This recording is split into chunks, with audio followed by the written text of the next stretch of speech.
দেখো, কোনো ভয় না পেয়ে নর্মাল ড্রেস পরে ও শুভ স্যারের ঘরে যাচ্ছে।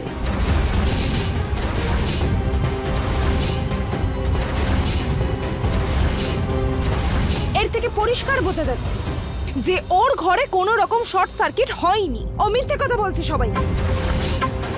আর এই দেখুন, ওর ব্যাগে ওই নাইটিটা পরিষ্কার দেখা যাচ্ছে।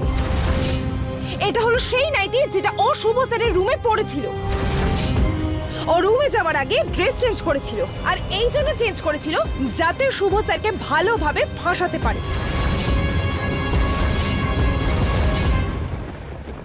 দেখুন এই ভিডিওটা, যদি শর্ট সার্কিটের জন্য ও ভয় পেয়েই থাকতো তাহলে শুভ স্যারের রুমের বাইরে এইভাবে লিপস্টিক পরতো। কত বড় নির্লজ্জ মেয়ে একটা! আমাদের শুভকে ফাঁসানোর চেষ্টা করছিলে।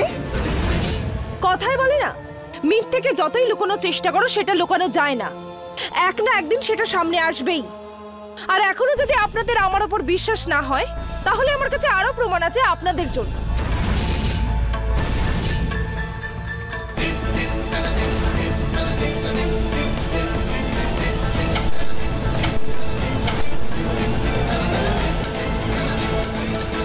এটা কি করছো তুমি? এটা সত্যি নয়, তুমি আমাকে ভুল প্রমাণিত করার জন্য তোমার এটা একটা চাল।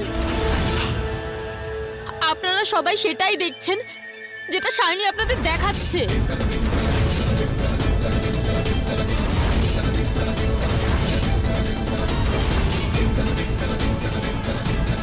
আমাকে বিশ্বাস করুন, এগুলো সব মিথ্যে। তুমি কি বলতে চাইছো? এই এই এই যেটা আমরা দেখতে পাচ্ছি সে হলো তোমার ভূত, যে লাল রঙের লিপস্টিক লাগিয়ে সোজা শুভর ঘরে চলে গেল। এটাই বলতে চাইছো তো? এটা সত্যি যে আমি শুভ রুমে গিয়েছিলাম, কিন্তু শুভ নিজেই আমাকে ডেকেছিল।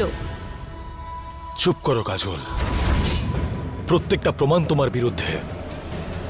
আর কত মিথ্যে বলবে? কি হয়েছে শুভ? তুমি তো হোটেলে বলেছিলে তুমি সবকিছু সামলে নেবে। যখন তুমি সবার সামনে ধরা পড়ে গেলে তখন আমি মিথ্যেবাদী হয়ে গেলাম। আপনাদের সবার আপনাদের ছেলেকে ঠিকই মনে হবে, কেননা দোষটা আমার। আমি সত্যি বলিনি আপনাদেরকে। আমি খুব ভালো করে জানি দেরি করে সত্যি কথা বলাটা মিথ্যেই প্রমাণিত হয়। আর আমি যদি মিথ্যেই বলে থাকি আর শুভ যদি আমার সম্মান নষ্ট নাই করে থাকে, তাহলে ওর হাতে আমার নামের মেহেন্দি কি করছে? উত্তর দাও শুভ। রিচুয়ালসের দিনে তুমি আমার নামের মেহেন্দি নিজের হাতে পড়েছো কেন? আমি সবাইকে আগেই বলে দিয়েছি, আর সবাই জানে যে এই মেহেন্দিটা তুমি ইচ্ছে করে আমার হাতে লাগিয়েছো। আমি তোমার হাতে মেহেন্দি পরালাম আর তুমি পরে নিলে? ওই সময় আমি ঘুমোচ্ছিলাম আর সেই জন্য কিছু জানতে পারিনি। তুমি এত গভীরভাবে ঘুমাও? আমি তোমার হাতে মেহেন্দি পরালাম আর তোমার কোনো হুঁশই ছিল না? তুমি যতই সত্যিটাকে আটকানোর চেষ্টা করো না কেন, একদিন না একদিন সত্যিটা সবার সামনে আসবেই, কারণ সত্যি কোনোদিন লুকিয়ে থাকে না। সবাইকে বলো তুমি শুভ, যখন আমি তোমার হাতে মেহেন্দি পরালাম তখন তোমার কেন ঘুম ভাঙলো না? তোমার স্বামীর কাছে এর কোনো উত্তরই নেই, তারপরেও আমিই মিথ্যে বলছি স্বামী? এর উত্তর আমার কাছে আছে। তোমরা সবাই 1 মিনিট দাঁড়াও।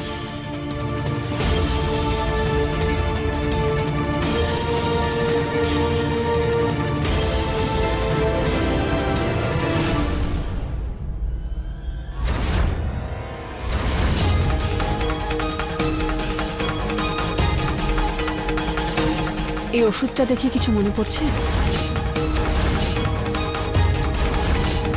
এটাকে আমার কাছে দাও। দাদা, ওই ওষুধটা দিয়ে তোমাকে প্রথমে অজ্ঞান করেছে, আর তারপরও তোমার হাতে মেহেন্দি পরিয়েছে।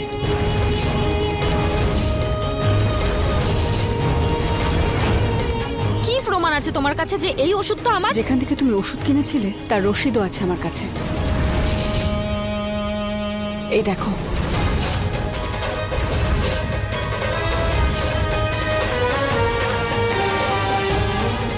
কাকাবাবু ও দাদাকে এমন ওষুধ খাইয়েছে যাতে দাদার নিজের ওপর কোনো কন্ট্রোল না থাকে। বাজে কথা বলা বন্ধ করো।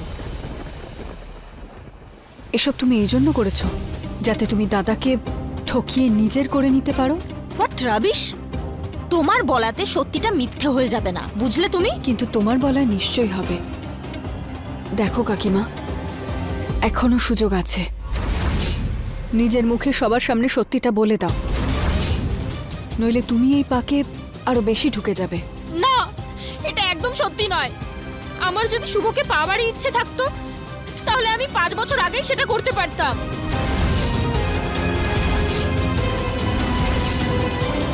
আমি যখন কলেজে ছিলাম আমি শুভর বাচ্চার মা হতে যাচ্ছিলাম।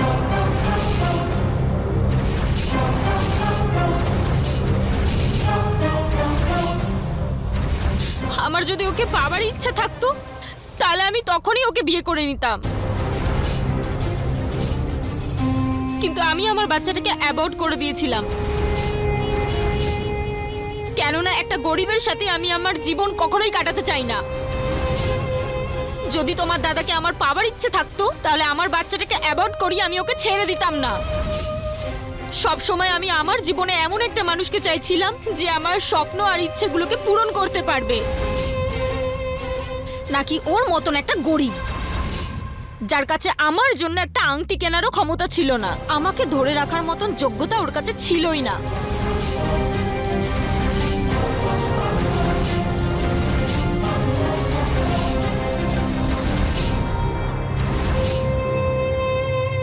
পাস্টের মতন আজকেও ওর কোনো দরকার নেই আমার জীবনে।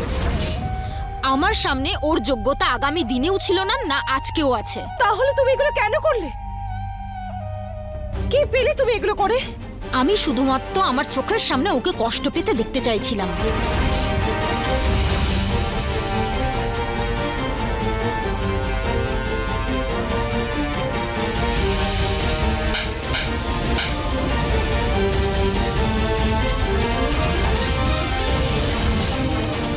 ঠিক করেছো। প্রেম, ভালোবাসা, বিয়ে, সম্পর্ক, এই সব কিছুকে অস্ত্র করেছিলে এই সব করার জন্য। হ্যাঁ, তুমি আমায় ব্যবহার করছিলে, তোমার প্রয়োজনে আমায় কাজে লাগাচ্ছিলে, আর আমি ভাবছিলাম এসব তোমার ভালোবাসা। এরকম কোনো ব্যাপার নয়। চুপ, একদম চুপ। কতটা লোভী মেয়ে তুমি। প্লিজ আমার কথাটা শোনো। তোমায় সবসময় আমি সুখে রাখতে চাইতাম, সব সময়, কারণ আমি তোমায় ভালোবাসতাম।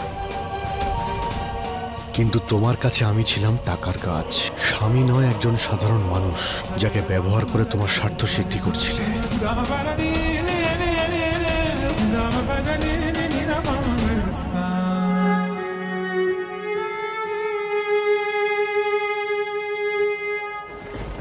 বাবা শুভ, আমি ক্ষমা চেয়েছি, ক্ষমা করে দাও আমাকে। এই মহিলার জন্য আমি তোমায় সন্দেহ করেছিলাম। আমি ওভাবে বলতে চাইনি, তুমি আমাকে ভুল বুঝছো। ভাবনা চিন্তা করার সময় নেই আমার কাছে। আমি ভাবতেই পারছি না তুমি এতদিন আমার সঙ্গে ভালোবাসার অভিনয় করছিলে। চলে যাও আমার জীবন থেকে অনেক দূরে, চলে যাও। আমার জীবনে আর তোমার কোনো প্রয়োজন নেই। চলে যাও আমার কাছ থেকে। তুমি আমাকে ভুল বুঝছো, প্লিজ একবার আমার কথাটা তো শোনো। আমি তোমার কোনো কথা শুনতে চাই না। এবার আমি বুঝতে পেরেছি তুমি শুভর সঙ্গে একা কেন যেতে চেয়েছিলে।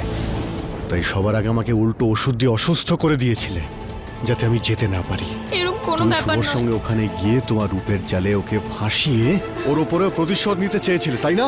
যাতে ওর পরিবার ওকে ভুল বোঝে আর শুভর জীবনটা শেষ হয়ে যায়। কত খারাপ মহিলা তুমি, কত লোভী তুমি। এবার আমি চলে যাচ্ছি তোমার জীবন থেকে অনেক দূরে। প্লিজ এরকম করো না, আমি তোমাকে খুব ভালোবাসি, প্লিজ। তুমি নিজের ভুলের জন্য পছতাবে, সারা জীবন অনুশোচনা করতে থাকবে। সরে যাও আমার সামনে থেকে, সরে যাও।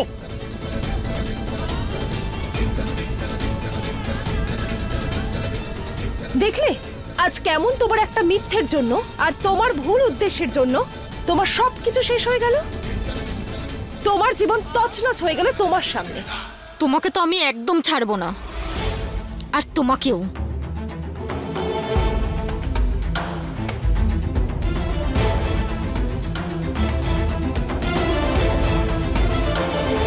আমার তো কল্পনারও বাইরে যে এই মেয়েটা আমার ছেলের জীবন নিয়ে এত বড় একটা ষড়যন্ত্র করছিল, আর আমি একটু বুঝতেও পারিনি।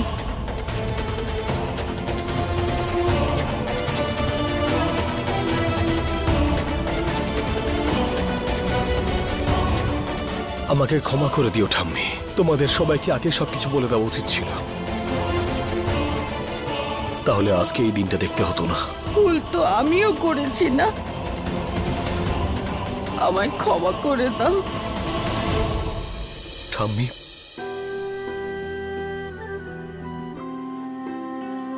তুমি ঠিকই বলতে মাহি।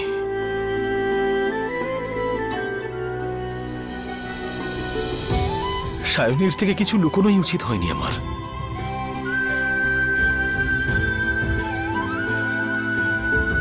তাহলে আজকে এই নাটকগুলো দেখতে হতো না।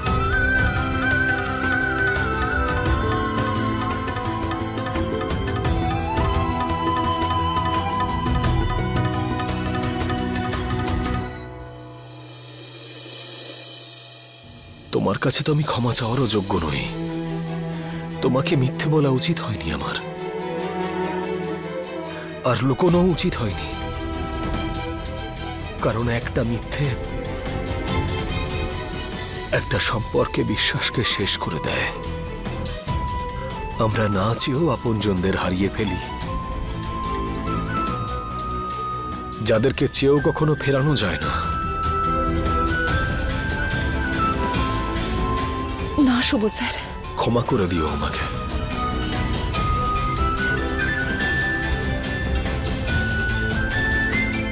চলো যুগ। দাঁড়ান শুভ স্যার,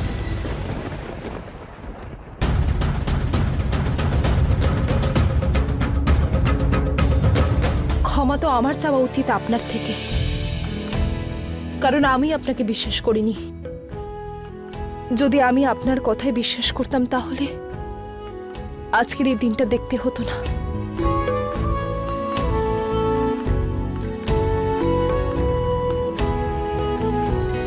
আমাকে ক্ষমা করে দিন। না,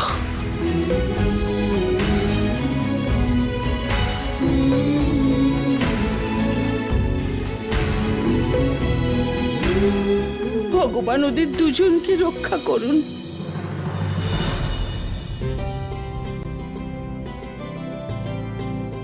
বাহ, সাজানো তো দারুণ হয়েছে। কণিকা, পুজোর সব ব্যবস্থা হয়ে গেছে তো? হ্যাঁ মা, এই তো হচ্ছে। আর দেখো, পুজোর থালায় যেন 21টার প্রদীপ থাকে। ঠিক আছে, নাড়াও।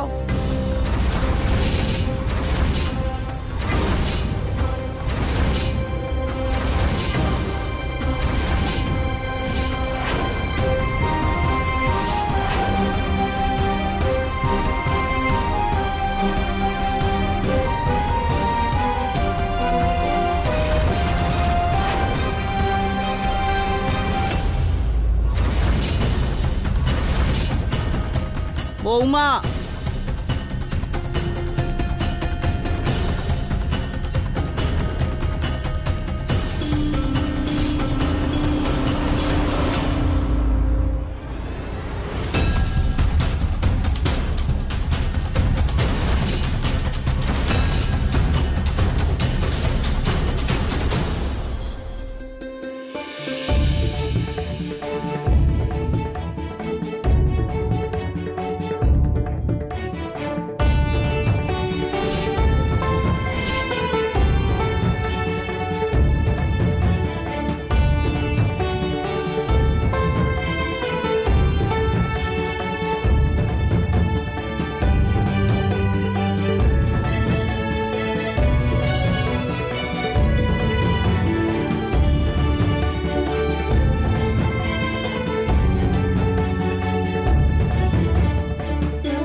রাম ভগবানের মতো এই পরিবারের রামও অশুভর বিনাশ করে জয় লাভ করেছে, তো তার জন্য বিজয় তিলক আর আরতির তো প্রয়োজনই আছে না? তোমরা আমাকে আটকে তোমাকে ভয় পাইয়ে দিয়েছিলে।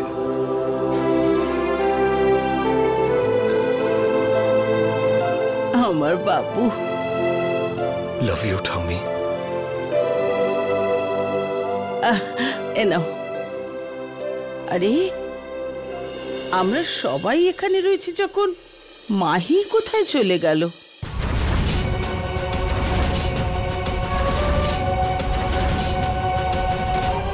আমি দেখে আসছি।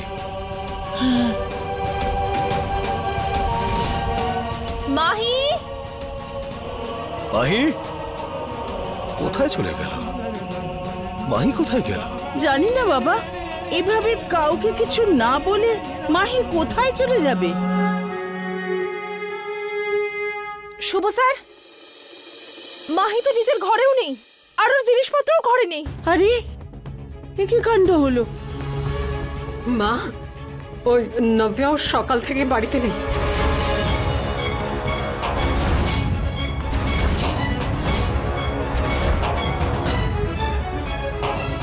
নাভিয়া প্রতিশোধ নেওয়ার জন্য মায়ের সঙ্গে ভুল কিছু করেনি তো? আমি এখানে আছি দাদা।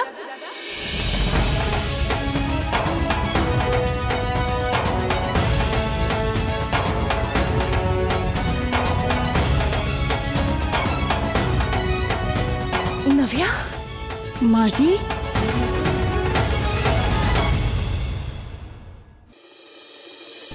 কোথায় ছিলে তোমরা? মাহি কিছু না বলে বাড়ি ছেড়ে চলে যাচ্ছিল, আমি ওকে ডেকে নিয়ে আসতে গেছিলাম।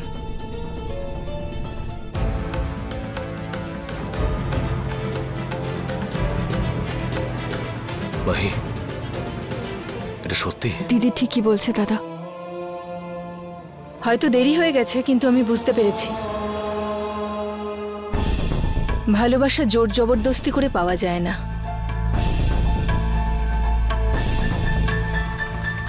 তোমাদের দুজনকে সামনে সুন্দর জীবনের জন্য অল দ্য বেস্ট ইউ।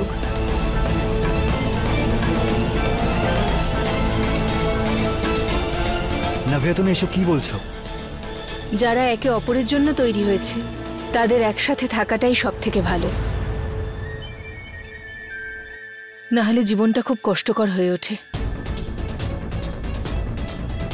আমি জানি আমি তোমাকে খুব বিরক্ত করেছি না মাহি, যদি পারো তাহলে আমায় ক্ষমা করে দিও।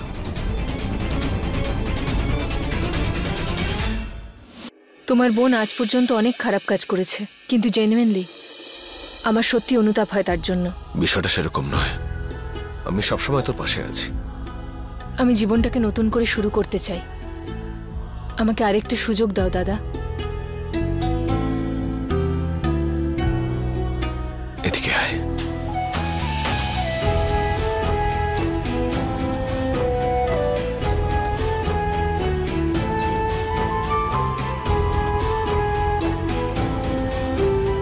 ধন্যবাদ ভগবান, ধন্যবাদ।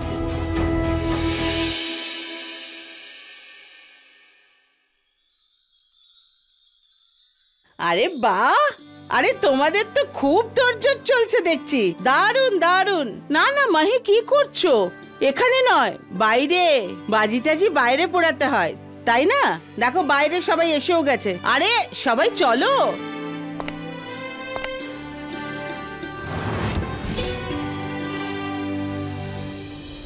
ডাক্তার বাবু, শুভ দীপাবলি। শুভ দীপাবলি।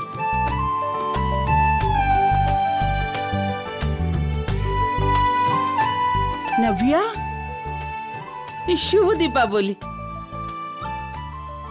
হ্যাঁ, খুব ভালো লাগলো আপনি এসছেন বলে। এসেই যখন পড়েছেন আমাদের সঙ্গে বাজি ফাটাবেন, চলুন। হ্যাঁ, নিশ্চয়ই। নাভিয়া মা, ডাক্তারবাবুকে নিয়ে যাও।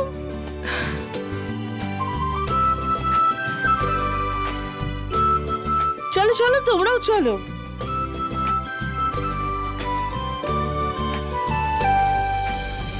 যাওয়া যাক, এসো।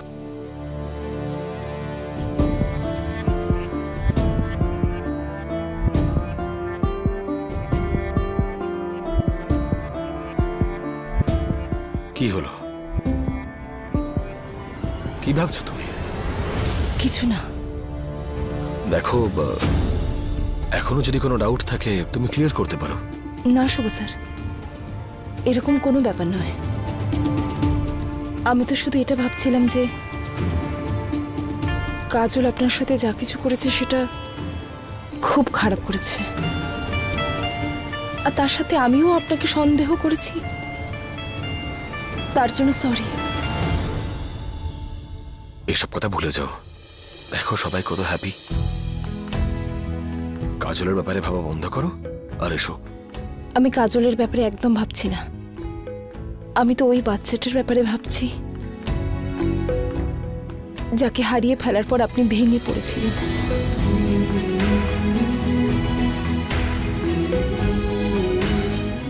আর এটা আমি খুব ভালো করেই জানি যে আপনি বাচ্চা কত ভালোবাসেন। ওটা এখন অতীত, পাল্টানো তো আর যাবে না, তাই না? চলো। কে বলেছে এটা বদলানো যাবে না? যদি একে অপরের প্রতি ভালোবাসা থাকে তাহলে সবকিছু সম্ভব। আমি ঠিক বুঝলাম না, যেটা বলতে চাও পরিষ্কার করে বলো।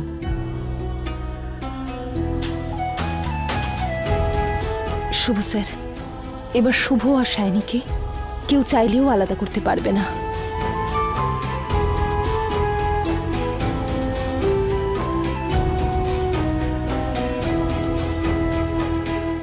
আমি মা হতে চলেছি। কি?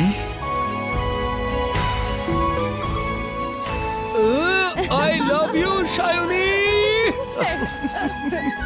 Oh my God! এটা আমার জীবনের সবথেকে বড় সুখবর।